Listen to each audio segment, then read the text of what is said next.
Deus. O Eduardo também, para quem não sabe, toda sexta ele vai no hospital, só que ele já vai nos leitos orar pelos enfermos. Vai ele e uma turminha aí. Então eu ainda tô devendo. Eu falei para ele que ia, mas rapaz, casado com 3 filhos pequenos, eu vou te falar, não é difícil demais o horário. Mas vai dar certo, Eduardo. Eu quero ir lá com vocês um dia. Então o Eduardo tem esse trabalho aí também de ir no hospital. Só que ele já vai lá dentro mesmo, na enfermaria, lá orar, interceder. É alguém que Deus trouxe para perto aqui de muita oração, muita intercessão. Você vê, ele falou que já orou pelo grupo, o William também. Esse grupo aqui, ele só vai para frente porque tem homens que se levantam para orar. Então, assim, que você vê o William mandando o áudio aí. Isso é todo dia, é uma vida de oração, é um estilo de vida. Eu tô atendendo um cara e aí ele tá com dificuldade no casamento. E tem hora que ele se questiona, não, mas vale a pena lutar, vale a pena fazer as coisas, muito canseira. Falei, você decide que tipo de homem você quer ser. Você faz não é por causa dos outros, é para que tipo de pessoa você vai ser, que tipo de caráter, que tipo de vida você quer ter. Então não faça as coisas, eu não estou ensinando aqui para ter um reconhecimento por causa das pessoas, não, porque esse é meu estilo de vida. Né? Se ninguém aqui quiser, eu vou procurar outras pessoas que queiram. Se ninguém quiser, eu vou ficar orando e buscando a Deus sozinho. Então, assim, é o estilo de vida que a gente vai desenvolvendo. Os desafios vão ter, as lutas vão ter, mas é o que nós vamos nos tornando no processo. É quem nós vamos nos tornando nesse processo. Então, por que você faz as coisas que você faz? A grande maioria das pessoas faz tudo no automático. Elas vão viver na vida empurrando com a barriga. Elas não têm compreensão do porquê elas fazem o que elas fazem. E aí, depois chega as consequências, elas não querem arcar com as consequências, com as responsabilidades, porque elas não acham justo elas carregarem a consequência, sendo que elas não tinham compreensão na hora da decisão. Então, esse é o grande desafio. Então, alegria por todos vocês aí, pelos irmãos aí que oram, intercedem. Isso é o pulsar desse grupo aqui, né? É o invisível de Deus. Se não tivessem homens sustentando em oração, dificilmente a gente estava conseguindo avançar como a gente está. É uma luta mesmo, né? Cada um está enfrentando a sua luta individual, eu enfrento as minhas, você enfrenta a de vocês. E nós estamos aqui para crescermos juntos, para ser suporte, né? A Bíblia fala assim, suportai-vos uns aos outros em amor. E antigamente eu pensava que suportar era, eu não gosto de ser, mas eu vou te suportar por causa de Jesus. Ah não, chato demais o irmão ali, mas vou ter que suportar por causa de Deus. E não é esse suportar não. O suportar é, eu vou segurar uma escada de suporte para você poder subir. É dar segurança, sustentação. Tá? Não faz igual eu, não, que achava que era de não aguentar a pessoa e ter que suportar ela. Não, esse suporte é de dar suporte. Então nós estamos aqui para uns dar suporte ao outro, para permanecer na fé, para permanecer no caminho, porque é difícil. Jesus fala que a porta é estreita e poucos os que passam por ela. Muitos são chamados e poucos escolhidos. Então, assim, não é um jogo de números. Isso aqui não é um jogo de números. Se a gente for jogar jogo de número, nós estamos lascados. Isso aqui é um jogo de intensidade. Que pessoas nós nos tornamos no processo de nos parecermos com Cristo. Cada um com seus dons, cada um com seus talentos, cada um no seu contexto, manifesta Cristo de maneira diferente. Essa é a multiforma e graça de Cristo. As pessoas, já vi vários pastores falarem que a multiforme graça eram as denominações. Misericórdia, não tem nada a ver. Não são as igrejas, tá? A multiforme graça é que Deus se manifesta nos talentos e nos contextos diferentes. Nas famílias diferentes. Então, lá na África, o povo dança de um jeito, ora de um jeito. Tudo para Deus. Aqui é de um jeito. Então, assim, você nasce numa família mais simples, numa família mais rica, numa família intermediária. Todas elas podem glorificar a Deus do mesmo jeito. Tá? Perguntaram para um americano que dá muito treinamento de economia, investimento, e ele ajudou muitas pessoas a saírem da dívida. E perguntaram para ele, você acha que Deus quer que as pessoas sejam ricas? Ele falou assim, a verdade, Deus não se importa. Deus, He doesn't care. Ele fala assim, ele não se importa. Por quê? A questão não é se você tem dinheiro ou não. A questão é se a riqueza está no lugar de Deus no seu coração. Isso é um problema. E se a pobreza também estiver no lugar de Deus no seu coração, isso também é um problema. Então é o que tem a primazia no seu coração. Muita gente é a riqueza. Você pode ter riqueza sem ela te dominar. E você pode estar na pobreza glorificando a Deus. Foi o que Paulo falou.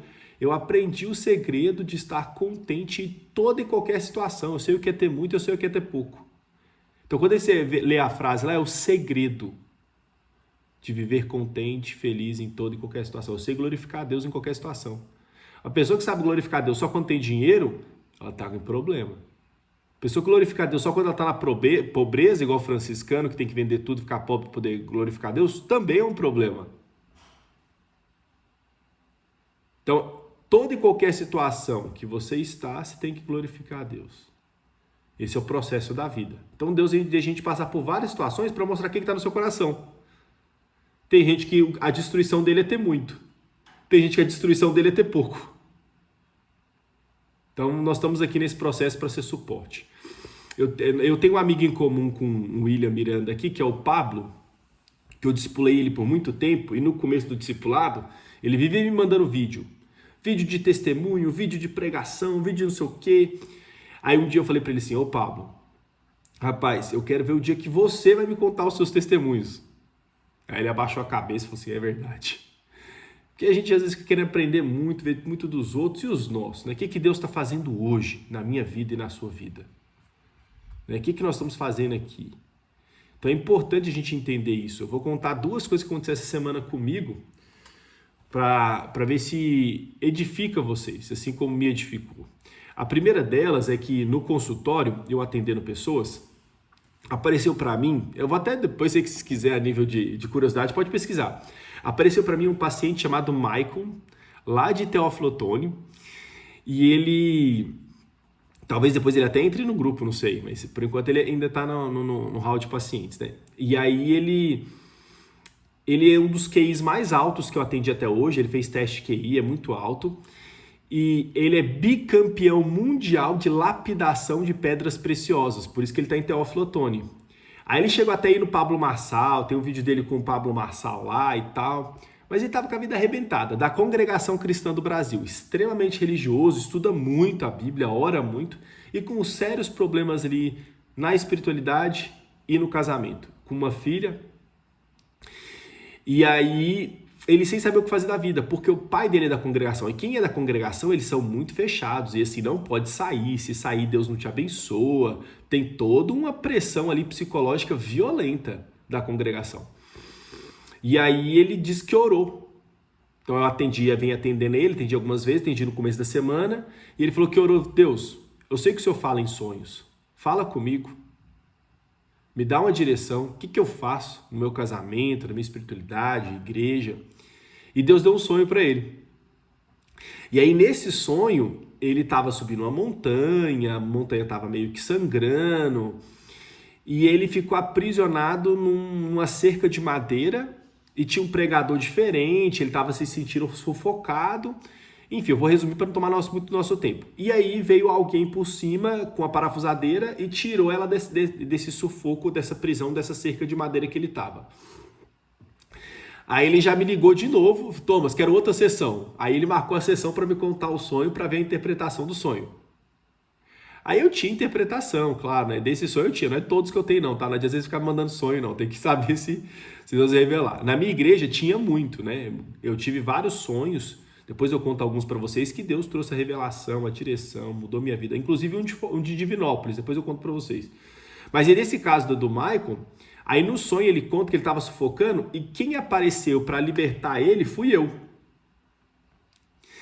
E aí eu fui explicando o que é a madeira, o que é o sufocante, expliquei tudo. Hoje não vai tomar muito nosso tempo, mas resumindo, era a religiosidade que estava sufocando ele e ele estava quase morrendo mesmo. E aí ele entendeu, e aí no outro dia, no mesmo horário, eu falei assim, cara, não justifica eu cobrar essa sessão. Essa não foi uma sessão, né, de psicologia, foi muito mais um atendimento cristão, né, aconselhamento cristão, qualquer outra coisa. Aí eu devolvi até o dinheiro para ele, falei, ô Michael, tá o dinheiro aí, essa sessão eu não vou nem cobrar de você, porque não justifica, né. Aí ele chorou, né, mandou mensagem chorando, assim, não, obrigado, nem precisava, porque ele não tá precisando de dinheiro. Mas assim, eu não achei por bem... eu achei por bem devolver o dinheiro dele. Então esse foi algo que Deus fez essa semana, assim, que eu achei assim, extraordinário. Eu lutei muito para, através da minha vida, eu conseguir viver Cristo, do meu trabalho, de tudo que eu faço. Então, não é fácil. Você vai estruturar a sua vida para que isso aconteça. Isso não vai vir automático. E leva tempo. Não é da noite para o dia. Então, às vezes as pessoas vão para os eventos aí de empresários cristãos e elas perguntam, né? Ah, como que eu faço isso? Viver Cristo numa empresa, nos meus negócios? Eu falei, não é da noite pro dia, não. Você vai construir sua vida para que isso aconteça. Em qualquer trabalho, em qualquer profissão dá para fazer isso, mas leva tempo, né? Então esse é o desafio. A segunda coisa é, eu tive com o William, o outro William, tá? A gente tá caminhando junto e tal, e eu conversei que eu tô dando treinamento em empresas, e aí ele tá orando para poder me apresentar algumas pessoas cristãs para a gente poder ver se justifica dar treinamento de equipe, gestão de pessoas e tal. Só que assim, eu devia ter explicado melhor para ele. Falei, não, rapaz, para empresas, né, médias, grandes, tem que ser mais de 20 funcionários, né, não pode ser pouco, tem que ter uma equipe boa. Aí ele vai e me leva no Jorginho Naum, né? Não sei se o Eduardo deve saber quem que é. Eu sempre passava na frente da casa do cara e a gente sempre fica curioso. Por quê? É uma mansão, eles fizeram um prédio de 5 andares, um negócio assim, loucura, 800 metros quadrados cada andar. Então assim, é uma policial na guarita, um guardinha na guarita, o negócio todo mundo olha, não tem como você não ficar impressionado com o que eles construíram, né? Fizeram um condomínio da família ali. E aí o William vai e me leva no cara lá. Só que o cara, ele é líder ali da presbiteriana, ele é presbítero da presbiteriana, tá com 60 anos e vem de uma família que é dono de uma usina de álcool. Então, só que ele vendeu para um cara, o cara não pagou e ele tá há uns anos aprisionado nisso e tava muito mal. E a gente foi lá mais orar por ele que qualquer outra coisa. Mas só para vocês entenderem, só o valor das terras que a usina tá, que é dele, vale $500 milhão. Então, assim, esse é o valor de mercado que ele está lidando ali por dia, né? Nos desafios dele, tentando vender e tal. E entrou esquerda, entrou até ameaça de morte. Então, quando você chega nesse patamar, você começa a lidar com pessoas que são bem complicadas. Então, a gente foi lá para falar sobre um negócio, acabamos em oração, orando, ele chorando também pelos desafios. E é um cara que está muito dedicado. Ele falou assim, ó, o que eu estou fazendo no reino nesse último 1 ano, eu não fiz nos meus últimos 10 anos. Porque agora ele está paralisado, porque o negócio está correndo em justiça, foi para a união, e ele está dedicado ali em discipular, viver o evangelho, viver o reino.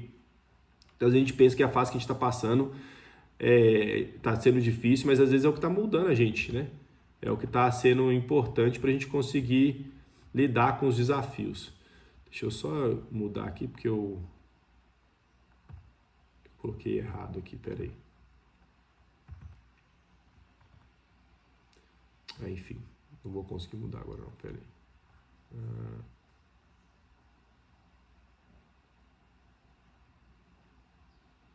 Ué, gente.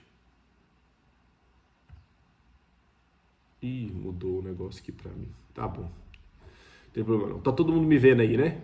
Tá ok? Joinha? Então, beleza. É porque pra mim aqui deu uma travada. Mas vamos lá. Deixa eu contar um negócio pra vocês, assim. Um outro caso que me marcou. E aí a gente já vai entrar aqui no estudo. Que é o seguinte. A minha esposa, ela tem um casal de amigos de Campinas. E andavam as 3 amigas, 4 que oravam, liam Bíblia juntos. E teve o caso de uma dessas meninas, estava noiva, descobriu uma traição. E aí ela ficou mal e depois arrumou um namorado católico. Quando ela arrumou um namorado católico, a líder meio do grupo desceu a lenha. Isso é julgo desigual, isso aí não funciona, você vai ser cobrada por causa disso, enfim, uma série de coisas, né? E aí foi muito ruim isso aí pra ela, ficou mal, isso até afetou o relacionamento delas, mas ela acabou casando com esse cara, que chama Luiz, de Campinas. Acabou casando com esse cara. E a líder tentou namorar vários caras da igreja, não conseguiu, e acabou num relacionamento com um cara que nem é da igreja. Então a gente fala que o mundo não dá voltas, ele capota. E aí a gente é muito amigo desse casal, né, do Luiz e da esposa, amiga da minha esposa. E eles é um casal assim, meu Deus, muito diferenciado mesmo. Os dois se dão muito bem, têm 2 filhas, são muito bem estruturados. Ele vem de uma família com muita estrutura e tem uma empresa de um depósito de material de construção, já construiu 2 mansões no condomínio, vendem, tão bem. Só que nessa questão espiritual, ela tenta puxar ele e ele vai meio tranquilo. Uma vez ele falou para mim assim, Thomas, minha esposa acha que eu não gosto de ir para a igreja não, na evangélica, mas eu gosto sim. Aquelas palestras motivacionais são sensacionais. Então, assim, a concepção dele é essa, que a igreja evangélica é cheia de palestra motivacional. E aí, a esposa dele virou e falou para ele assim, sabe o que acontece, Luiz? É o seguinte, a verdade é que você não tem problema. Você não tem problema. A vida deles é assim, é redonda demais.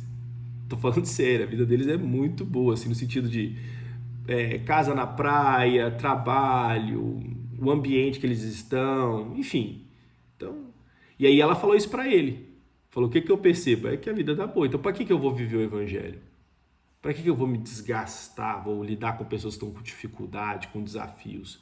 Ele ajuda se vier alguém, é um cara muito solícito, muito gente boa. Se alguém pedir ajuda, ele ajuda. Mas não é uma pessoa que vai sair do conforto dele para ir se colocar numa situação difícil para ajudar alguém. Esse Jorginho que eu tive na casa dele, ele falou a mesma coisa. Ele disse que estava com o dono do rancheiro, vocês devem conhecer o rancheiro de bolacha, café, e foi falar de Deus pro cara. Sabe o que ele falou? O dono do rancheiro falou assim, é que o pessoal de Minas não sabe, mas o rancheiro é uma empresa gigantesca que tem aqui no Goiás, de café, de uma série de coisas. E aí ele falou assim, não, ô Jorginho, deixa Deus aí pra galera que tá precisando. Minha vida tá boa demais, as coisas estão fluindo muito bem. Então não vou incomodar Deus. Olha a mentalidade do cara. É que Deus só serve quando você precisa de dinheiro e saúde. Imagina você se relacionar com Deus só quando você está precisando de dinheiro e saúde. Imagina seu filho se relacionar com você só quando ele está precisando de dinheiro e saúde. E é assim que as pessoas fazem. Vivem a vida do jeito que elas querem, da cabeça delas. Quando precisa de dinheiro e saúde, pede pro pai. Então é um relacionamento péssimo. E aí por isso que não funciona. Então esse Luiz é a mesma coisa, né? A verdade é que ele não tem muito problema e a vida dele gira redondo. E aí, se ele entrar numa crise, por isso que muitas vezes Deus permite a pessoa entrar numa situação difícil. O Paulo Borges vai falar que é o intensivo de Deus, né? Deixa entrar no intensivo, que o cara repete a série muitas vezes, então tem que ir pro intensivão ali, às vezes no hospital, às vezes, né, numa crise financeira. O livro Uma Vida com Propósito vai falar que a dor é o megafone de Deus, é a maneira de Deus falar com a gente. Então a gente está vivendo a vida, se não doer, a gente não para. Então eu coloquei um propósito na cabeça de ser próspero, de qualquer coisa. Eu até brinco, falo que ele fala que o Moacir, no começo, né, que ele estava correndo, ele não se permitia nem adoecer. O cara estava tão dedicado ali que falou assim, cara, não posso nem adoecer, eu tenho que dedicar aqui 24 horas, e o cara dedicado. Mas por quê? O cara põe uma meta na cabeça, rapaz, ninguém tira não.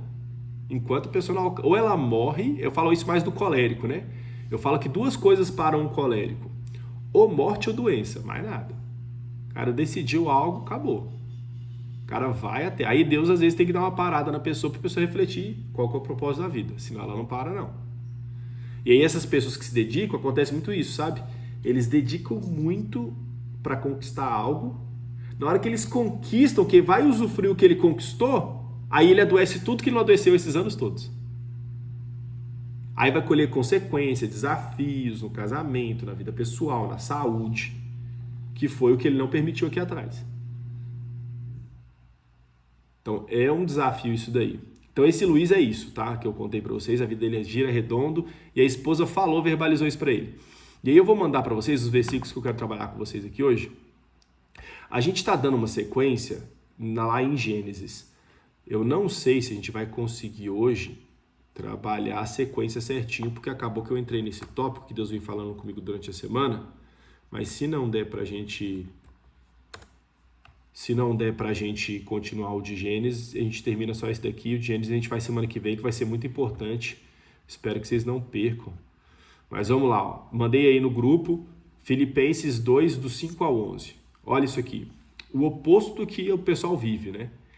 Tende em vós, irmãos, tende em vós o mesmo sentimento que houve também em Cristo Jesus, pois ele, subsistindo em forma de Deus, não julgou como usurpação ser igual a Deus, antes a si mesmo se esvaziou, assumindo a forma de servo, tornando-se em semelhança de homens, e reconhecido em figura humana, a si mesmo se humilhou, tornando-se obediente até a morte, morte de cruz, pelo que também Deus o exaltou sobremaneira e lhe deu um nome que está acima de todo nome, para que o nome de Jesus se dobre todo o joelho, nos céus, na terra, debaixo da terra, e toda língua confesse que Jesus Cristo é Senhor, para a glória de Deus Pai. Aqui está falando que Jesus vivia no céu, na plenitude, na perfeição, sem problema, sem desafio, sem dificuldade, nada. E ele intencionalmente sai do lugar que ele estava e desce para o nosso nível de homens perdidos, sem propósito, sem direção, para nos dar propósito, direção e sentido. Então o cristão é chamado, olha lá, tende em vós o mesmo sentimento que houve em Jesus. De você estar numa situação boa, paz, desce para ir na situação dos seus irmãos. É isso aí, ó, visitar o hospital, tive fome e não me deste comer, tive preso e não foste me vestir, tive doente e não foste me visitar.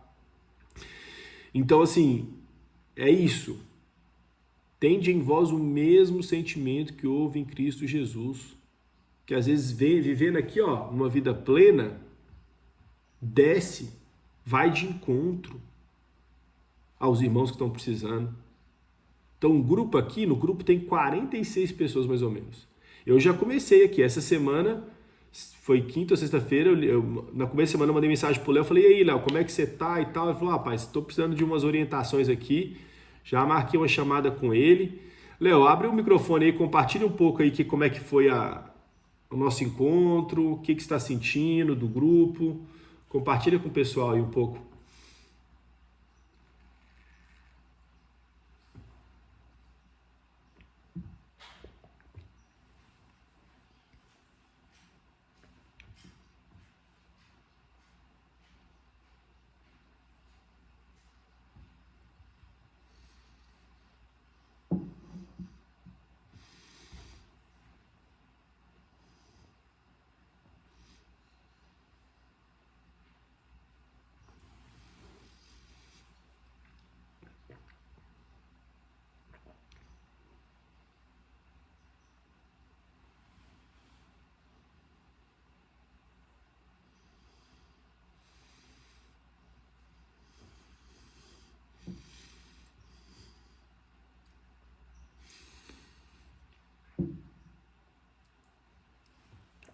Legal.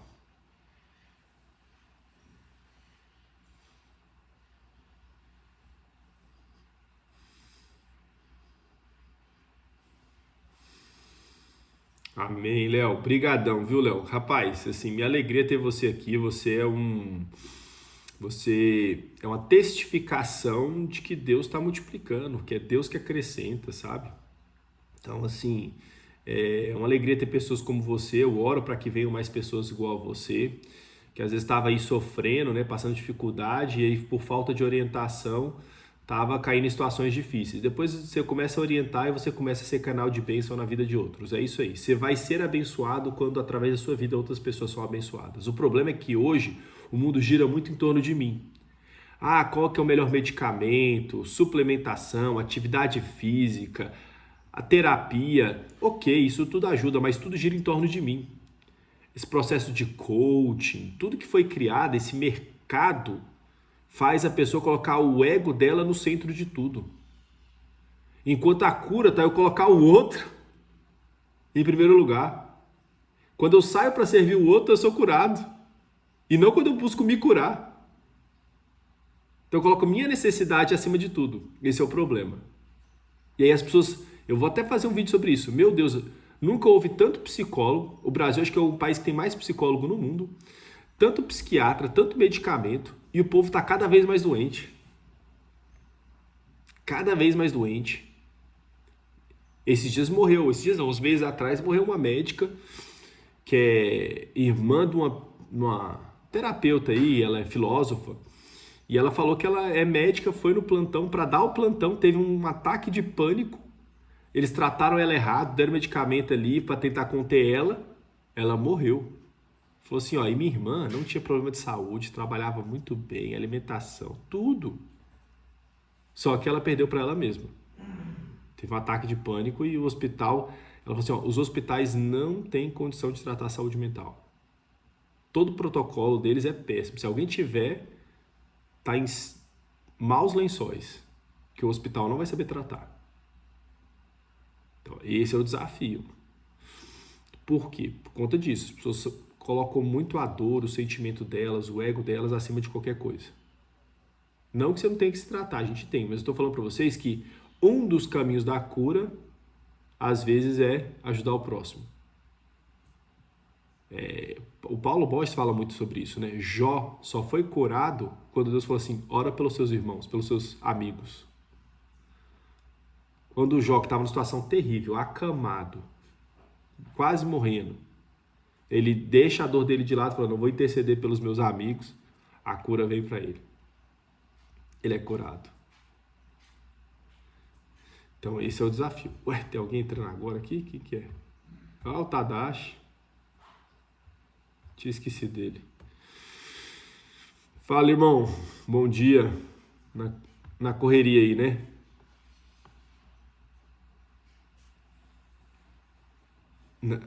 Não, tá bom. Vamos lá, gente. Então, assim, ó. Tende em vós, pelo amor de Deus, o mesmo sentimento que houve em Cristo Jesus, tá? Você tá numa situação, tem várias pessoas aí precisando. E aí, igual eu falei, aqui no grupo, é um dos melhores lugares para você mandar mensagem para alguém. Seleciona o nome lá, manda de vez em quando o áudio. Tudo bem, irmão? Como é que você tá e tal? Marca uma ligação, uma chamada. E é isso, você tem várias maneiras aí de começar a amadurecer. E entenda que tudo aquilo que você pratica, você fica bom. Então, se você praticar, interceder, orar, discipular, você fica bom. Se isso não é uma prioridade para você, você nunca vai desenvolver. Então, demanda tempo. Quanto tempo você estuda para fazer uma profissão? Quanto tempo você estuda para desenvolver uma empresa? Para, enfim, qualquer coisa na vida. Então, isso aqui também exige tempo. Sabe qual que é a minha tristeza? É que a maioria das pessoas nunca vão alcançar a compreensão de propósito e plenitude em Deus. Infelizmente. A maioria vai morrer se tem a menor compreensão do que é Deus ou o Evangelho. E às vezes essas pessoas estão 20 anos, 30 anos dentro de uma igreja. Passaram a vida inteira dentro de uma igreja. Então assim, se Deus confiou a vocês um conhecimento que pode libertar e curar, guardar para vocês é um ato de covardia. Então tem que tomar muito cuidado com isso daí, porque quem muito é dado, muito será cobrado. A Bíblia fala, ele vai cobrar proporcionalmente o que ele deu para cada um. Então tá aqui nesse grupo, você já está numa zona de perigo. Porque Deus está dando capacidade, possibilidades, é só uma questão de prioridades. O que é prioridade? E a gente sabe que a prioridade do mundo é trabalho e dinheiro. Hoje em dia é lindo você falar que é workaholic, que você trabalha 17 horas por dia, nem dorme. Isso é lindo. Você fala um negócio desse, você vai ter um monte de gente te aplaudindo. Enquanto a Bíblia fala assim, Deus dá aos seus enquanto dorme. Enquanto descansa. Essas coisas. Buscar em primeiro lugar o reino do céu e a sua justiça, e essas coisas vos serão acrescentadas. Vamos lá, 1 Coríntios 9, seguindo aí o texto que eu mandei para vocês. Quem quiser acompanha lá. Porque sendo livre de todos, fiz-me escravo de todos, a fim de ganhar o maior número possível. Procedi para com os judeus como judeu, a fim de ganhar os judeus, para os que vivem sob regime de lei, como se eu mesmo assim vivesse, para ganhar os que vivem debaixo da lei, embora não esteja eu debaixo da lei, aos sem lei, como eu mesmo fosse, não estando sem lei para com Deus, mas debaixo da lei de Cristo, para ganhar os que vivem fora do regime da lei. Fiz-me fraco para com os fracos, fiz-me para ganhar os fracos, fiz-me tudo, presta atenção, fiz-me tudo para com todos, com o fim de, por todos os modos, salvar alguns. Tudo faço por causa do Evangelho, com o fim de me tornar cooperador com ele. Então, assim, quando você vai discipulando, ensinando, estudando, toda vez que você vai ler a Bíblia de novo, os versículos, você começa a ter compreensão mais profunda. Eu, quando eu li esse aqui ontem, eu já estava na cabeça o versículo, mas quando às vezes eu vou dar para vocês, eu faço questão de reler tudo de novo. Eu tenho tudo de cabeça, eu não precisaria de ler nada disso, não. Mas eu poderia... mas eu faço questão de reler para relembrar, e quando eu releio, aí eu aprofundo mais ainda.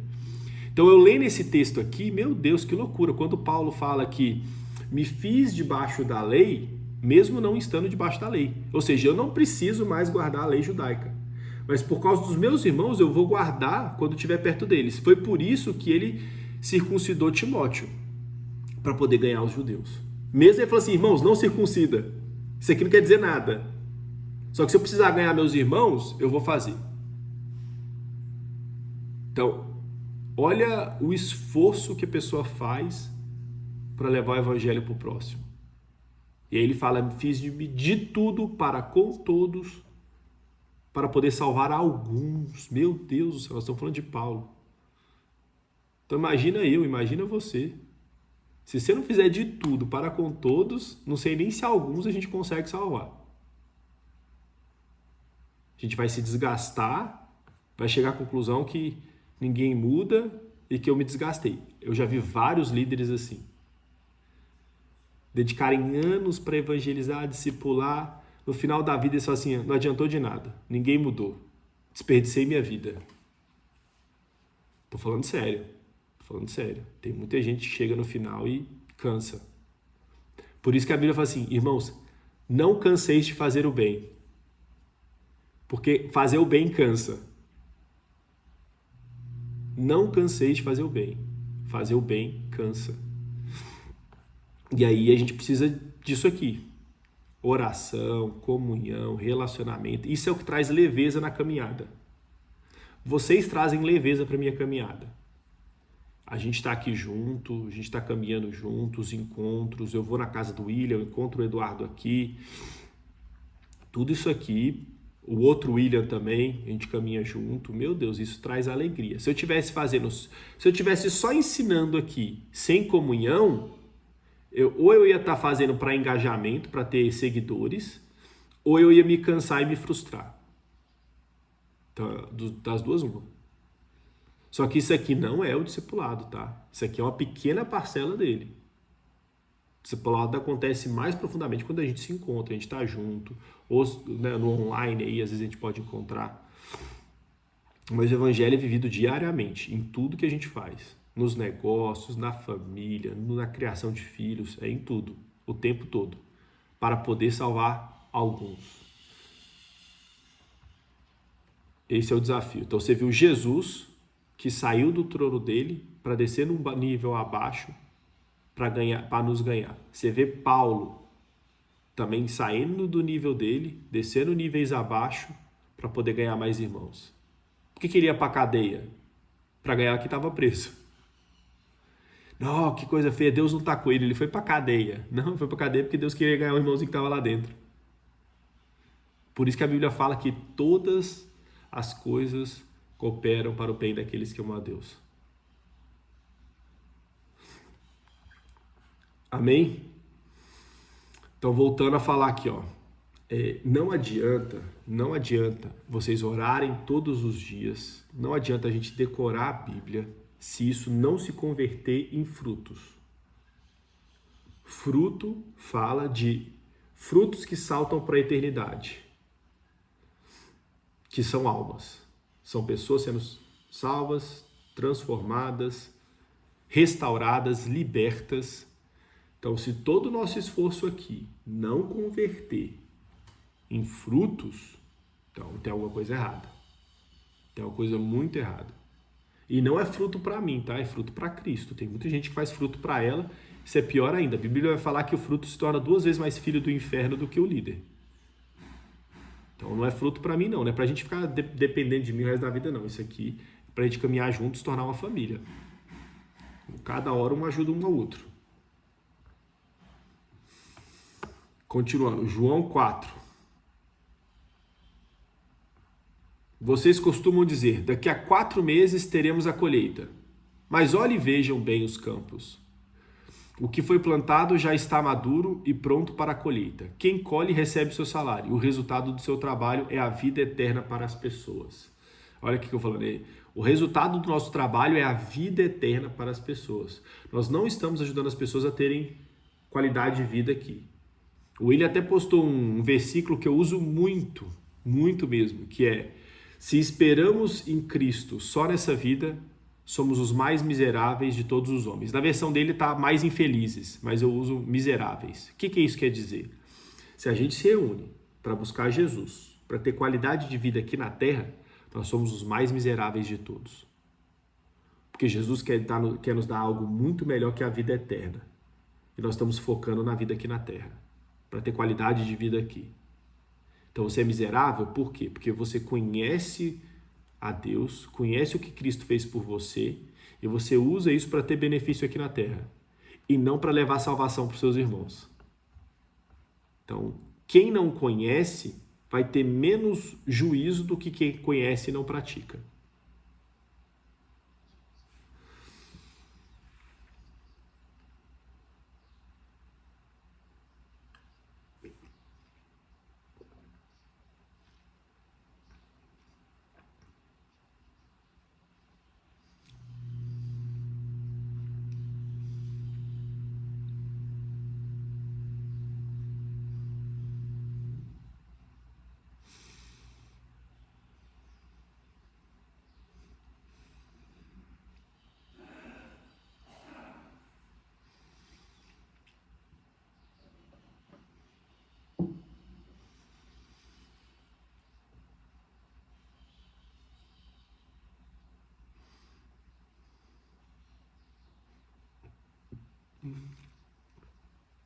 Sim. É.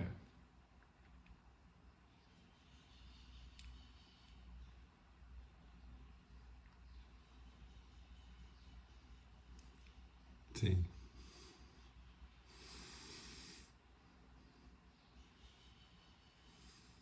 Sim. É. Esse é o desafio. C.S. Lewis vai falar, acho que foi C.S. Lewis, falou que os cristãos que mais fizeram nessa terra foram os que mais tiveram a mentalidade na vida vindoura. Então, quanto mais minha mentalidade ela está focada na eternidade, mais eu consigo produzir aqui. Quanto mais eu estou focado aqui na terra, menos eu produzo na eternidade. Essa é a equação. Então, nossa mente está o quê? Está nos problemas de hoje ou está em tudo que Deus já fez na eternidade? Por isso que, olha que loucura isso aqui, ó. Isso aqui eu estou recebendo agora, tá? Quando os discípulos de Jesus voltam, depois de irem pregar de dois em dois, os 70, e eles voltam pulando de alegria, porque nunca tinha acontecido isso. Falou, Jesus, a gente está curando os enfermos, a gente está libertando as pessoas da opressão, do espírito maligno. As pessoas estão se convertendo, meu Deus, a gente está fazendo milagres. Jesus falou assim, olha, não se alegre por essas coisas. Antes, se alegrem porque o vosso nome está escrito no livro da vida. Porque vocês vão viver a eternidade. Olha que loucura. Os discípulos foram tão felizes pelos milagres e Jesus falou assim, olha, fiquem mais felizes porque vocês vão passar a eternidade comigo. Do que pelo que vocês estão materializando aqui hoje. Então é isso sobre mentalidade. Onde a nossa mentalidade está. Que é o nosso grande desafio, verdade. Desligou aqui, eu já tenho que trocar uma fralda, já tenho que pensar no sei o quê, já tenho que... Você já tem coisa para acontecer, amanhã já tem agenda cheia de coisa para compromisso.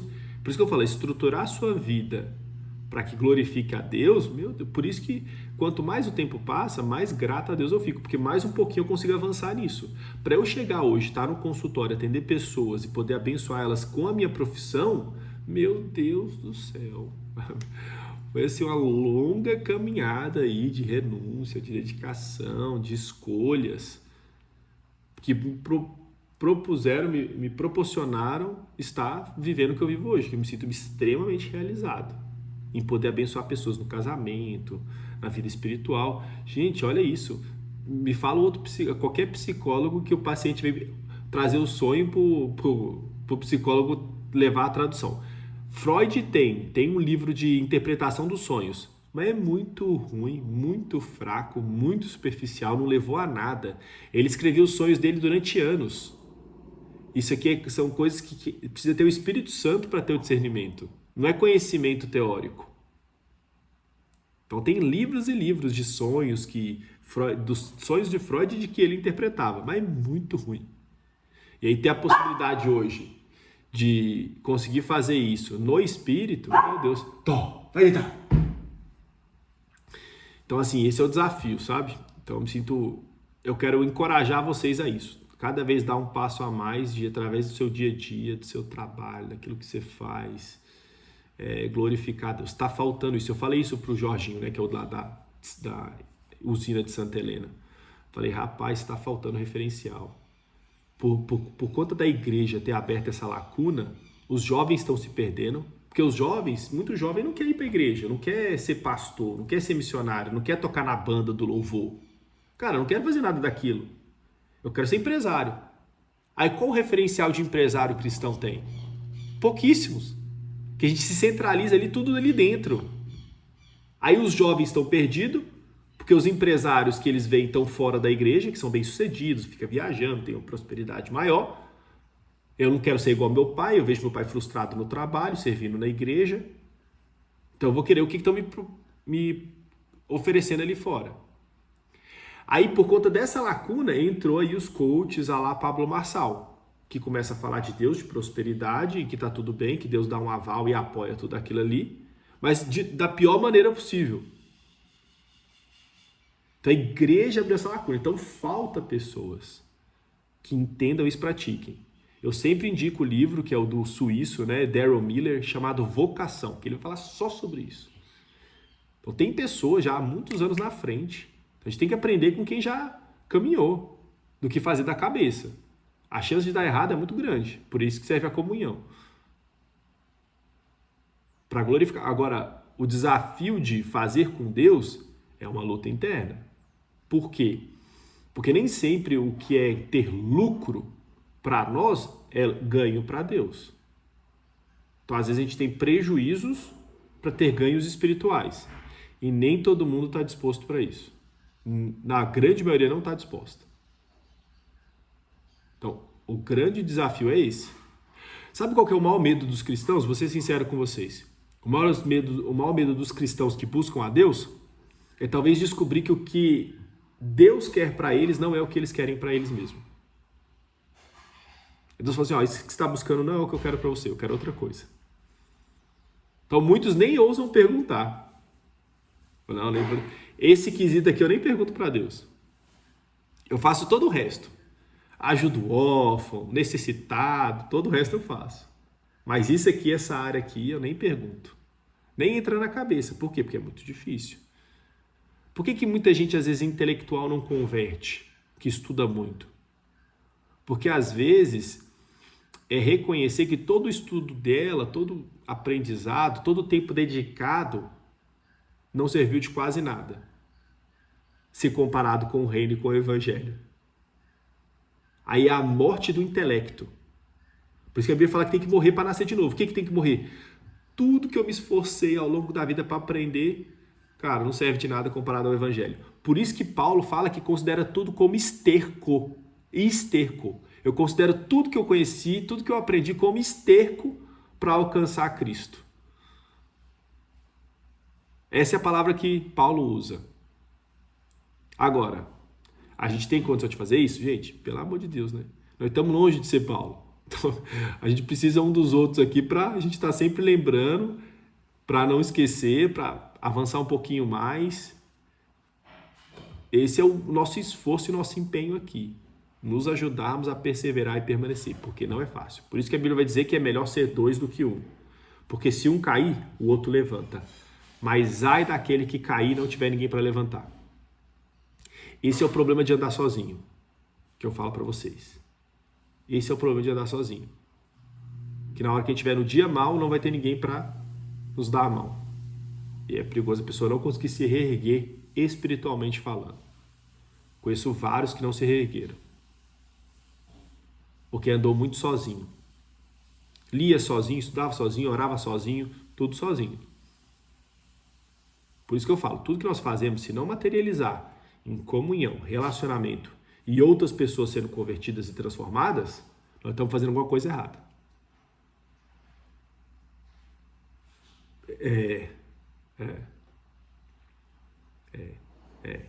Tem alguma coisa errada. A gente tem que fazer essa reflexão. O que minha busca para Deus está gerando? né? Senão é isso, é conhecimento para o meu ego, para minha vaidade, não gera comunhão, gera divisão. Aí tem pessoas ingênuas ainda que começam a acolher outras pessoas achando que está ajudando, mas na verdade está alimentando mais a destruição da outra pessoa. Tem gente acariciando demônio achando que está fazendo bem pro próximo. A Bíblia vai falar de homens que têm aparência de piedade, mas que nega a sua eficácia. O que é aparência de piedade? Ô, coitadinho, vamos ajudar o irmão e tarará, tarará, mas nega a sua eficácia. Essas pessoas aí você tem que colocar no lugar, confrontar. Gente, escuta o que eu estou falando. O grande desafio do evangelho hoje também é falta de confronto. Como as pessoas não têm muita comunhão profunda, não tem confronto. Meu Deus, o que Jesus fez, pelo amor de Deus? O que Paulo fez? Paulo confrontou inclusive Pedro. E Paulo teve um problema muito sério, que Paulo não andou com Jesus. Paulo não andou com Jesus. Os 12 andaram 24 horas com Jesus. Quando Paulo surge, Paulo é discipulado pelas pessoas que andaram com Jesus. Só que Paulo ele cresce tanto que ele vira o apóstolo dos gentios e faz mais que todos os discípulos de Jesus, todos os 12. E Paulo tinha que defender o tempo inteiro o apostolado dele. Porque esse aí não é apóstolo não andou com Jesus. Para mim eu só considero apóstolo quem andou com Jesus.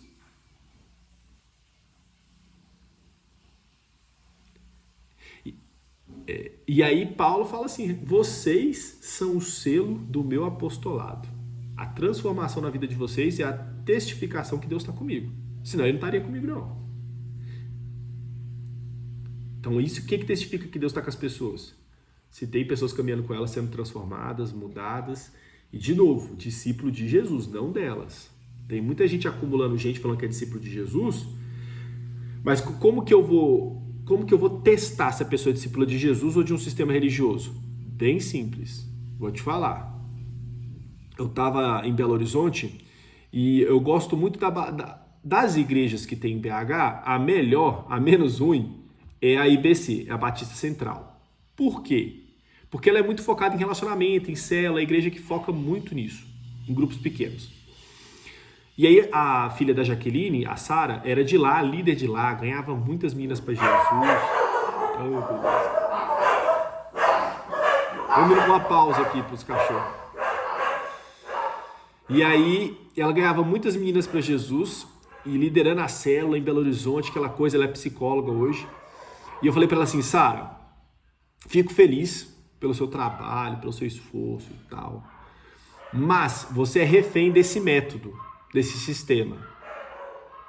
Se eu te tirar, levar para um lugar que não tem essa igreja e não tem esse sistema, você afunda. Ela parou e falou assim, eu acho que sim. E não deu outra. Ela mudou de cidade que não tinha o mesmo sistema da IBC, ela afundou espiritualmente. Quando que o discípulo é de Jesus? Meu irmão, você pode me colocar em qualquer lugar que eu for, que eu desenvolvo a comunhão e o relacionamento em um grupo. Eu não dependo de nenhum sistema religioso. Eu dependo de Cristo e do Espírito Santo. Então é assim que você vê a maturidade da pessoa. Aonde ela vai, ela manifesta a vontade de Deus. Sem as ferramentas humanas. O problema do sistema religioso é que ele escraviza as pessoas para produzir enquanto elas estiverem dentro do sistema. Elas saíram do sistema, elas não estão conectadas com Deus. Meu Deus, Paulo ia para os lugares, ele abria as igrejas nos lugares. Só que não está tendo esse treinamento. Por quê? Se eu fizer isso, eu perco os membros. Eu gero divisão. E o império não se sustenta. Vou repetir. O império não se sustenta se eu fizer isso com as pessoas. Por isso que para mim aqui, se o nosso vínculo aqui não é único e exclusivamente servir a Jesus e caminhar junto, meu amigo, eu não tenho interesse. Que ninguém fique caminhando comigo o resto da vida, no sentido de dependência, tá? Eu quero que caminhem junto no sentido de cooperação e suporte. Agora, de criar pessoas dependentes de mim, tô fora. É que o Vitão não tá aqui hoje porque ele tá mudando, mas ele tem um amigo que ganhou ele para Jesus, o cara é de Deus também, Sanzonei. Gosto demais dele, mas ele é pastor de uma igreja de Belo Horizonte. O Moacir, inclusive, já foi lá e conheceu ele. Cara é demais, coração. Só que o cara tá nesse sistema. Ele saiu da Quadrangular também, por isso que conectamos o Moacir. Era pastor da Quadrangular. E ele abriu uma outra igreja dele. E aí qual que é a tristeza dele? Que o povo que ele dedica durante anos, chega um momento que bate no ombrinho dele e fala assim, Sanzonei, obrigado, viu? Mas o que eu tinha para aprender com você, eu já aprendi. Rapaz, ele fica assim, que é ingratidão, né? Mas eu falei para ele assim, você treina as pessoas para ir embora? Eu treino meus filhos para ir embora. Um pai é bem sucedido quando ele emancipa os filhos. Hoje eles dependem de mim para tudo.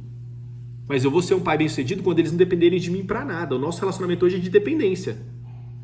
Aí eu preciso evoluir para que o nosso relacionamento não seja mais de dependência, mas seja por gratidão e amor. Um filho que depende de mim com 25 anos, 30 anos, eu fiz alguma coisa errada. Emocionalmente, espiritualmente e financeiramente. Fiz alguma coisa errada. Então os pastores não estão tendo essa mentalidade de treinar para enviar. Não, eles querem treinar para ficar aqui debaixo da minha hierarquia o resto da vida. Vai adoecer os dois adoecem.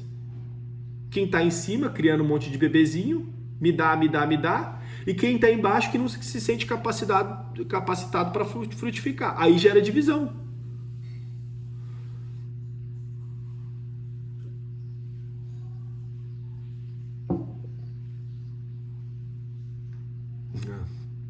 É.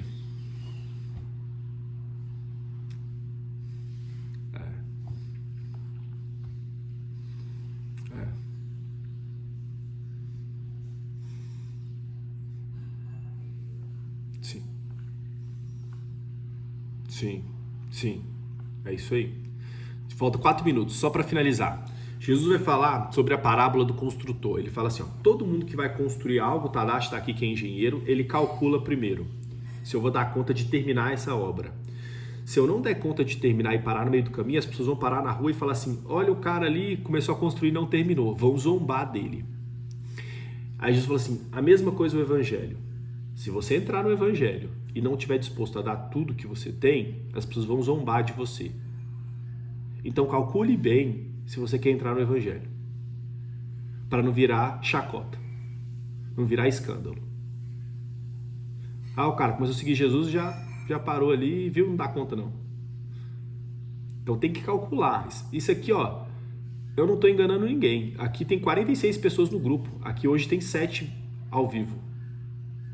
Vocês acham que é uma batalha ou não é? E olha que eu selecionei pessoas, rapaz, já são pessoas da seleção. Não são pessoas comuns, não. São pessoas que já estão querendo buscar Deus, viver o evangelho, já tem essa dificuldade. Então, por isso que nós precisamos cada vez mais intensificar a comunhão, o relacionamento. Se cada um fizer um negócio sozinho, isolado, é fraco. O que torna o raio laser potente é a concentração de luz. A difusão de luz torna a luz fraca. Muita luz concentrada cria o raio laser, que tem poder. A concentração de muitas visões, de oração, comunhão, aonde vai transforma. A trevas é dissipada. Deixa eu orar que nós temos 3 minutos, 2 minutos e meio aqui. Senhor Deus Pai, nós queremos te agradecer por esse dia. Obrigado mais uma vez pelos meus irmãos, Senhor. Capacita eles, fortalece, direciona, revela. Que eles durante a semana tenham experiências com o Senhor que façam eles ter a alegria de fazer parte do teu reino. Que viver o teu reino não seja só luta, pesado, não, mas que seja leve. Leve no sentido de saber que Deus está contigo, mas lutas, temores, desafios, isso aí nós vamos ter sempre. Mas saber que Cristo está ao nosso lado e que a gente está abençoando outras pessoas não tem preço. E abençoando para o reino, não é abençoando materialmente. É transformando vidas que vão para a eternidade. Então, em nome de Jesus, que eles tenham experiências, capacite, fortaleça, Senhor. Para que eles multipliquem todos os talentos que o Senhor deu para eles. Para que eles não enterrem nenhum dos talentos. Nós oramos, Senhor. Dê sabedoria, revelação. para que semana que vem eles tenham testemunho para contar do que o Senhor fez através da vida deles. Em nome de Jesus nós oramos. Amém. Amém, meus irmãos. Mais uma vez, de coração, obrigado. Uma alegria estar com vocês, viu? Que o Senhor os abençoe nessa semana. E a gente vai se falando. Qualquer coisa que precisar, pode me chamar. Abração.